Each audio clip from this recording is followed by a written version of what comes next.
കണ്ണൂർ ദക്കി ബസാർ മക്കാനിക്കടുത്തായ ദേശീയപാതയിൽ നിയന്ത്രണം വിട്ട ബൈക്ക് ഡിവൈഡറിൽ ഇടിച്ച് റോഡിലേക്ക് വീണ യുവാവ് ലോറി കയറി മരിച്ചു. പറശ്ശിനിക്കടവ് നടിച്ചേരി സ്വദേശി വി രാഹുലാണ് മരിച്ചത്. വെള്ളിയാഴ്ച രാത്രി 11:50 അപകടം.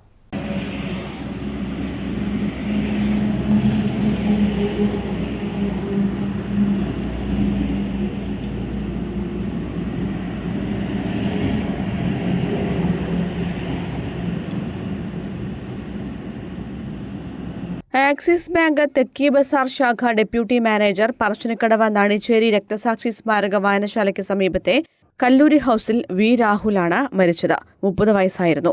വെള്ളിയാഴ്ച രാത്രി 11:50 അപകടമുണ്ടായത്. ബാങ്കിലെ ജോലി കഴിഞ്ഞ് വീട്ടിലേക്ക് മടങ്ങവെയായിരുന്നു അപകടം. രാഹുൽ സഞ്ചരിച്ച ബൈക്ക് നിയന്ത്രണം വിട്ട ഡിവൈഡറിൽ ഇടിക്കുകയായിരുന്നു. തുടർന്ന് റോഡിലേക്ക് തെറിച്ചു വീണ രാഹുൽ പിറകിൽ വന്ന ലോറിക്കടിയിൽ പെടുകയായിരുന്നു. ബൈക്കിൽ നിന്ന് വീണ രാഹുലിന്റെ ഹെൽമറ്റ് റോഡിലേക്ക് തെറിച്ചു വീഴുന്നത് CCTV ദൃശ്യങ്ങളിലുണ്ട്. ഗുരുതരമായി പരിക്കേറ്റ രാഹുലിനെ തൊട്ടടുത്ത AKG സഹകരണ ആശുപത്രിയിൽ എത്തിച്ചെങ്കിലും മരണം സംഭവിച്ചിരുന്നു. നടിച്ചേരിയിലെ പരേതരായ രാഘവന്റെയും കമലയുടെയും ഏക മകനാണ് രാഹുൽ. അഖിലയാണ് ഭാര്യ. രുദ്ര മകനാണ്. News desk, Kannur vision.